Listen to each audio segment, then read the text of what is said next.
तो आज हम लोग ज्योग्राफी में सबसे पहले हम लोग बोले थे कि एस्ट्रोनॉमी को हम लोग पढ़ेंगे। तो एस्ट्रोनॉमी में हम लोग मेनली तारा सब के बारे में देख लिए थे। अब हम लोग को देखना है तोपोग्राफी। क्या चीज देखना है? अब हम लोग को तोपोग्राफी देखना है। अब हम लोग को तोपोग्राफी देखना है। तो चलिए अब हम लोग तोपोग्राफी को देखते हैं। तो तोपोग्राफी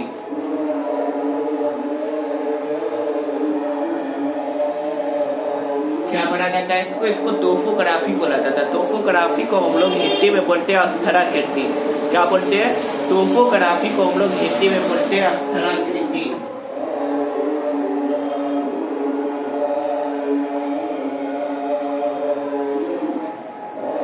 क्या बोलते हैं हम लोग? तोपोग्राफी को हम लोग हिंदी में बोलते हैं अस्थराकृति। देखिए सबसे पहले हम लोग अस्थराकृति को शुरू करते हैं। तो सबसे पहले हम लोग को देखना है मृदा से बनने वाली अस्थराकृति। क्या देखना है? मृदा से बनने वाली अस्थराकृति। मृदा यानी कि वायु से बनने वाली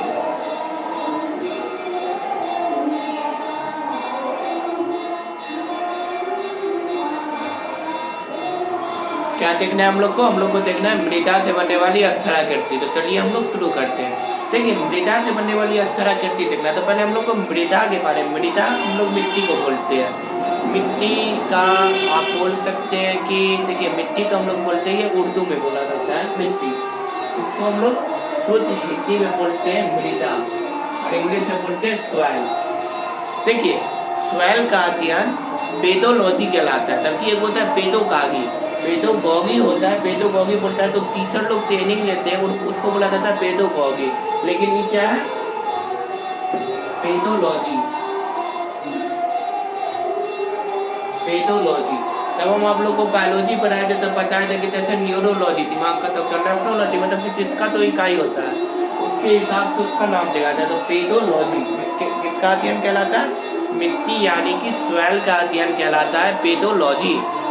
देखिए पेडोलॉजी किसका अध्ययन कहलाता है? सॉइल का। देखिए मृदा से बनने वाली अस्थराकृति। देखिए हम कहीं को लिख रहे हैं, यहाँ पर लिख रहे हैं मृदा से बनने वाली अस्थराकृति को हम क्या कहते हैं? मृदा से बनने वाली अस्थराकृति को हम लोग रिलीफ बोलते हैं। क्या बोलते हैं? रिलीफ। क्या बोलते हैं? मृदा से बनने वाली अस्थराकृति को हम लोग रिलीफ बोलते हैं। रिलीफ 3 श्रेणियों का होता है। अब हम लोग देख लेते हैं उन श्रेणियों के बारे में। सबसे पहले तो अभी हम लोग यहाँ तक देख रहे हैं, इसको एक बार हम लोग वापस से रिकॉल कर लेते हैं। देखिए हम लोग क्या पढ़ रहे हैं? हम लोग टोपोग्राफी पढ़ रहे हैं। टोपोग्राफी का हिंदी होता है अस्थराकृति। अस्थराकृति में सबसे पहले हम लोग पढ़ रहे हैं मृदा से बनने वाली अस्थराकृति। मृदा से बनने वाली अस्थराकृति पहले हम लोग मृदा के बारे में जाना है कि पेडोलॉजी का अध्ययन कहलाता है। मृदा से बनने वाली अस्थराकृति को हम लोग रिलीफ करते हैं। ये तो टोपोग्राफी यानी कि अस्थराकृति है। ये किसके अंदर में आता है? ये ज्योग्राफी के अंदर में आता है। ज्योग्राफी के कुछ भाग है जैसे astronomy, geology, geography, world geography, Indian geography, topography, climatology, वो सब हम लोग वर्ल्ड ज्योग्राफी में ही वो सबको देख लेते हैं। तो टोपोग्राफी किसका एक भाग है? तो वो ज्योग्राफी का एक भाग है। टोपोग्राफी को हम लोग हिंदी में अस्थराकृति बोलते हैं, ठीक है। और अस्थराकृति अब हम लोग सबसे पहले देख रहे हैं मृदा से बनने वाली अस्थराकृति। मृदा से बनने वाली अस्थराकृति को हम लोग क्या बोलते हैं? रिलीफ बोलते हैं। मृदा से बनने वाली अस्थराकृति को हम लोग क्या बोलते हैं? रिलीफ बोलते हैं। और मृदा का अध्ययन क्या कहलाता है? पेडोलॉजी कहलाता है। मृदा से बनने वाली अस्थराकृति हम लोग देख रहे हैं। तो मृदा से बनने वाली अस्थराकृति को हम लोग रिलीफ करते हैं। रिलीफ 3 श्रेणियों में होता है। प्रथम श्रेणी, द्वितीय श्रेणी और तृतीय श्रेणी। प्रथम श्रेणी का रिलीफ, द्वितीय श्रेणी का रिलीफ और तृतीय श्रेणी का रिलीफ। क्या देखना है? प्रथम श्रेणी का रिलीफ, द्वितीय श्रेणी का रिलीफ और तृतीय श्रेणी का रिलीफ। प्रथम श्रेणी के डिरिक्स में हम लोग देखते थे मेनली आता है महासागर और महाद्वीप, क्योंकि इनका आकार बहुत बड़ा होता है। तो प्रथम श्रेणी देखिए हम लोग यहाँ पर लिख रहे हैं, प्रथम श्रेणी के डिरिक्स में कौन आएगा? महासागर, ओशियंस, अब महाद्वीप, कॉन्टिनेंट, ओशियन एंड कॉन्टिनेंट, ठीक है। तो ओशियन और कॉन्टिनेंट आते, क्या क्या आते हैं? ओशियन और कॉन्टिनेंट।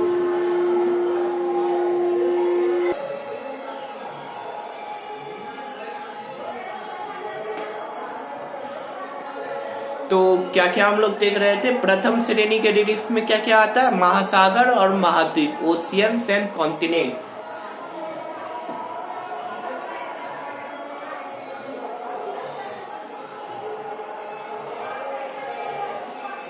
क्या क्या आता है? ओशियंस एंड कॉन्टिनेंट आता है। आपको बगल में एक्चुअली एक मंदिर है, तो उसकी आवाज आप लोग को आ रही है, तो उसको आप लोग थोड़ा एडजस्ट करिए। इसके लिए मैं आप लोगों से माफी चाहता हूँ। हम लोग अपने टॉपिक पर बढ़ते हैं। तो क्या क्या आता है? प्रथम श्रेणी के डिरिक्स में महासागर और महाद्वीप आते हैं। अगर आप मेरे साथ बोलते चलिएगा, पढ़ते चलिएगा, तो ये सारी बातें आपको बिल्कुल याद हो जाएंगी, ठीक है। तो चलिए हम लोग आगे देखते हैं। द्वितीय श्रेणी का डिरिक्स, जैसे कि आप लोग को अभी तक में अंदाजा लग ही गया होगा कि प्रथम श्रेणी के डिरिक्स में क्या क्या आ गया। प्रथम श्रेणी के डिरिक्स में हम लोग को आ गया महासागर और महाद्वीप। महासागर को हम लोग ओशियन कहते हैं और महाद्वीप को कॉन्टिनेंट बोलते हैं। तो द्वितीय श्रेणी के डिरिक्स में क्या क्या आएगा? आप लोग को कुछ आइडिया आ रहा है? महासागर और महाद्वीप से छोटे क्या होते हैं? मैदान, इसको प्लेन्स हम लोग बोलते हैं, मैदान। पठार, इसको हम लोग प्लेट्यू बोलते हैं। मरुस्थल, क्या? मरुस्थल आदि ETC हम लोग दे सकते हैं। इसी को हम लोग इंग्लिश में लिख देते हैं। मैदान को हम लोग प्लेन्स बोलते हैं, पठार को हम लोग प्लेट्यू बोलते हैं, मरुस्थल को हम लोग चेतक बोलते हैं, आदि को हम लोग इंग्लिश में बोलते हैं ETC।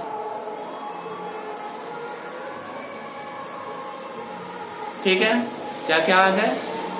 मैदान, पठार और मरुस्थल, प्लेन्स, प्लेट्यू एंड डेजर्ट। ठीक है, यहाँ तक क्लियर है? क्लियर है यहाँ तक? आगे बढ़े। ठीक है, अब हम लोग तृतीय श्रेणी के डिरिक्स में आते हैं।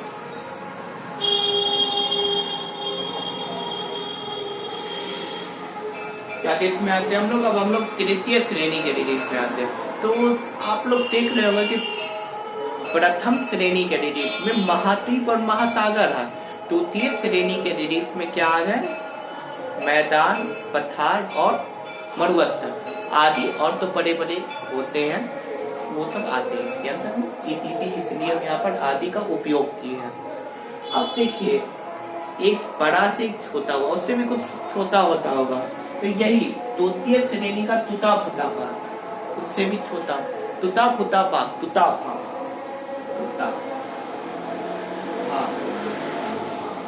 आखिर ये तुता भाग तो हिंदी में इसको ज्योग्राफी में कुछ बोला जाता होगा, तो इसको हम लोग उपक्षय बोलते हैं। क्या बोलते हैं? तुता भाग को हम लोग उपक्षय बोलते हैं।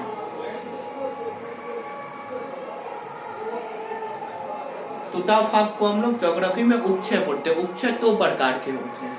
उपक्षय कितने प्रकार के होते हैं? 2 प्रकार के। एक होता है रासायनिक उपक्षय और एक होता है भौतिक उपक्षय। क्या क्या होता है? रासायनिक उपक्षय और भौतिक उपक्षय। अब हम लोग को रासायनिक उपक्षय और भौतिक उपक्षय को देखना है, उपक्षय को देखना है। यहाँ पे हेडिंग हम लोग बना लेते हैं, रासायनिक उपक्षय। सारे खुद को अंडरलाइन करते हुए चलना है और सीखते और समझते जाना है। ठीक है, हम लोग क्या देख रहे हैं? बिना से बनने वाली अस्थरा के हम लोग अभी उपक्षय पर आ चुके हैं। कहाँ पर आ गए हैं? यहाँ से हम लोगों ने शुरुआत किया, ये होते हुए इतना, ये सारा कुछ होते हुए हम लोग यहाँ पर आते हैं। कंफ्यूजन मत होइएगा, कंफ्यूज मत होइएगा। ये यहाँ से ये पूरा और अब यहाँ पर आप लोग को डिस्क्रिप्शन में इसका नोट्स मिल जाएगा, इसके लिए आप लोग को टेंशन नहीं लेना है। और जैसा मैं बोल रहा हूँ वैसा ही करिए, अपने से पढ़िए, सेंटेंस बनाइए और लिखिए। ये सारा सेंटेंस में मैंने लिखा ही दिया है, इससे बाहर नोट्स नहीं जाता। नोट्स में एक्चुअली मात्रा का शब्द का ज्यादा उपयोग होता है, जैसे कि कोई भी आदमी अपना नाम वैसे ही बता देता है, और वही अगर सेंटेंस में हिंदी, इंग्लिश या कोई अन्य भाषा में अगर बोलिएगा तो बड़ा लंबा हो जाता है। वो काम का तो खाली उसमें आपका नाम रहता है, लेकिन अलग और लेटर शब्द जुड़ करके और उसे लंबा कर देते ताकि वो अच्छा लगे। उसे आप बोल सकते कि उसे विस्तारित रूप में लिख दिया जाता है। तो यहाँ पर भी आपको विस्तारित रूप में, नोट्स में आप लोग को और विस्तारित रूप में मिल जाएगा, लेकिन डिटेल्स इतनी ही रहेगी। हो सकता है कुछ एग्जाम्पल में अंतर हो जाए, लेकिन डिटेल्स इतनी ही रहेगी जितना मैं बता रहा हूँ आपको, इससे बाहर कुछ नहीं। कहाँ पर है हम लोग? रासायनिक उपचय। रासायनिक उपचय किसको कहा जाता है? क्वेश्चन बना लेता हूँ मैं। रासायनिक उपचय किसे कहते हैं? अपने मत पर उत्तर दीजिए। क्या है क्वेश्चन? रासायनिक उपचय किसे कहते हैं? अपने मत में उत्तर प्रस्तुत करिए या दीजिए। बात बराबर ही होता, प्रस्तुत करना और थोड़ा अच्छा लग रहा है। रासायनिक उपचय किसे कहते हैं? अपने मत पर उत्तर प्रस्तुत कीजिए। रासायनिक उपचय किसे कहते हैं? अपने मत पर उत्तर प्रस्तुत करिए, मतलब कि आपके हिसाब से रासायनिक उपचय क्या है, ये क्वेश्चन है हमारा। चलिए हम लोग देखते हैं रासायनिक उपचय किसे कहा जाता है। अब हम लोग इसे देखते हैं। देखिए, रासायनिक उपचय हम लोग उस उपचय को कहते हैं जिसमें कि किसी रासायनिक क्रिया के द्वारा वो, देखिए यहाँ पर मैंने क्या लिखा है? टूटने फूटने की दी। यहाँ पर जैसे मैं सर्किल के अंदर दे रहा हूँ, टूटना, तो वैसी रासायनिक क्रिया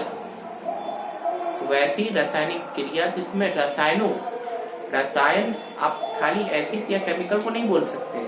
रसायन, हाँ, उसे बोला जाता है, ये बात सही है, लेकिन हम लोग ज्योग्राफी देख रहे हैं, ये केमिस्ट्री नहीं है, साइंस नहीं है ये।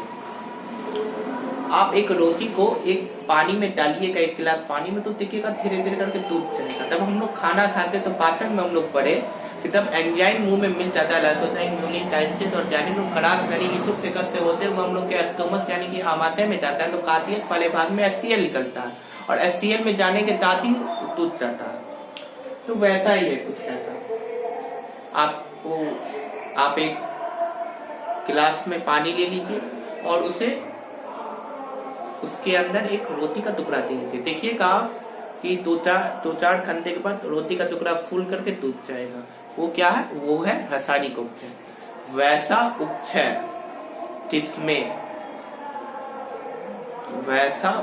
जिसमें रसायनों का प्रयोग करके हम लोग किसी भी वस्तु को तोड़ सकते हैं या विभाजित कर सकते हैं, उसे हम रासायनिक उपचय कहते हैं।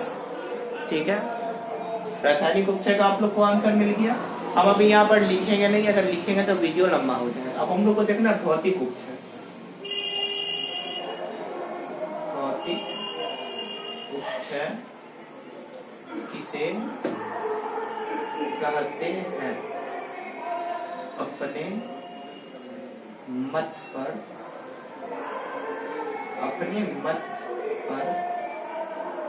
उत्तर प्रस्तुत कीजिए। अपने मत में, पर नहीं, नॉट पर, में, यहाँ पर भी बताया, अपने मत में उत्तर प्रस्तुत करिए। मतलब कि आपको क्या लगता है, आपके हिसाब से वो है क्या आगे? ठीक है, भौतिक उपचय किसे कहते हैं? अपने मत में उत्तर प्रस्तुत कीजिए। ठीक है, क्या है भौतिक उपचय? रासायनिक उपक्षय में रासायनिक का यूज हुआ, पानी में किए, रोटी दूध किया। भौतिक उपक्षय भाई देख लेते हैं हम लोग। एक रोटी का टुकड़ा लिए, उसको तोड़ दिए, ये मार्कर है मेरे पास, ये मार्कर को अभी हम तोड़ देते हैं, ये क्या हो गया, भौतिक उपक्षय।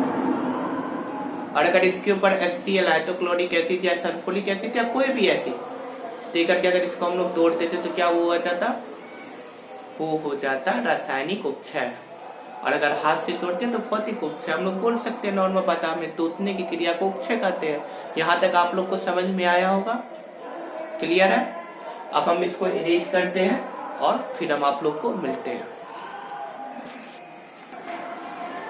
तो चलिए अब हम लोग उपक्षय समझ गए, अब हम लोग को आवर्तन समझना है। क्या समझना, सेकेंड पॉइंट,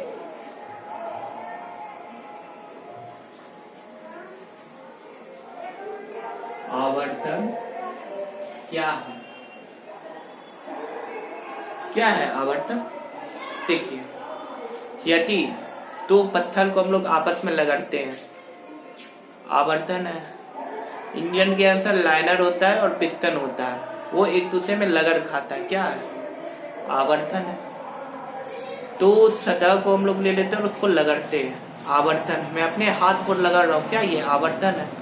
आप दो बर्फ का टुकड़ा को लीजिएगा और लगड़िएगा, नहीं वो लग रहेगा, वो नहीं टूटेगा। लेकिन अगर उसके बीच में आप एक लकड़ी का टुकड़ा रख दीजिएगा तब लगड़िएगा और टूट जाएगा। फ्रिक्शन के कारण आवर्तन होता है और वो टूटता है। नॉर्मल हम लोग भाषा में बोलते थे वो खिया जाता है। चप्पल पहनते आवर्तन होता है भाई, फ्रिक्शन होता है, खिया जाता है, ठीक है। खिसावत को हम लोग आवर्तन बोलते हैं ज्योग्राफिकल लैंग्वेज में। किस लैंग्वेज में, ज्योग्राफिकल लैंग्वेज में हम लोग खिसावत को क्या बोलते हैं, आवर्तन।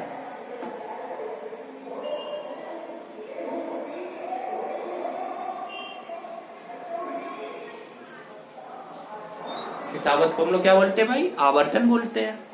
अब एक होता है निक्षेपण।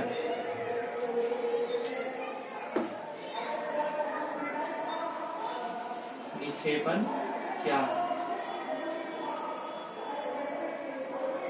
है भाई ये निक्षेपण, क्या चीज का नाम है ये निक्षेपण। चलिए हम लोग इसे भी देख लेते हैं। अभी तक मैंने आपको देखना भी ये बोर्ड इरेज करने से पहले पढ़ाया था, वो सारा कुछ है याद कि खत्म हो गया। बहुत सारे ऐसे विद्यार्थी होते हैं, इस कान से सुनते इधर से निकाल देते हैं, बकवास कर रहा है भाई जी, ठीक है। हम उम्मीद करते हैं कि आप उन लोग में से नहीं हो, ठीक है। वादी निक्षेपण क्या है ये निक्षेपण, आवर्तन होने के बाद कोई भी वस्तु का टुकड़ा नीचे गिरा, वो किसी भी वस्तु या आप बोल सकते किसी भी वस्तु की सहायता से आप उसके लिए हवा ले लीजिए, पानी ले लीजिए या कुछ भी ले लीजिए, कोई भी चीज के मदद से वो एक स्थान से दूसरे स्थान पर जमा हो जाए, स्टोर हो जाए, कहीं पर जमा हो जाए, उसको हम लोग निक्षेपण करते हैं। नॉर्मल लैंग्वेज में अगर हम आपको निक्षेपण पता तो मान के चलिए घर में गंदा रहता है, उसको हम लोग एक बाल्टी पानी मार करके दहा देते हैं और वही कहीं कोना पर टा करके जहाँ पे ढाल होता है वहां पे जमा हो जाता है, उसी को हम लोग निक्षेपण बोलते हैं। तो निक्षेपण क्लियर हो गया। उपक्षय, आवर्तन, निक्षेपण, तीन श्रेणियों के होते हैं। ये सारा स्थलाकृति आज आपका कंप्लीट हो गया। हम आपको मिलते हैं नेक्स्ट वीडियो में, तब तक के लिए जय हिंद।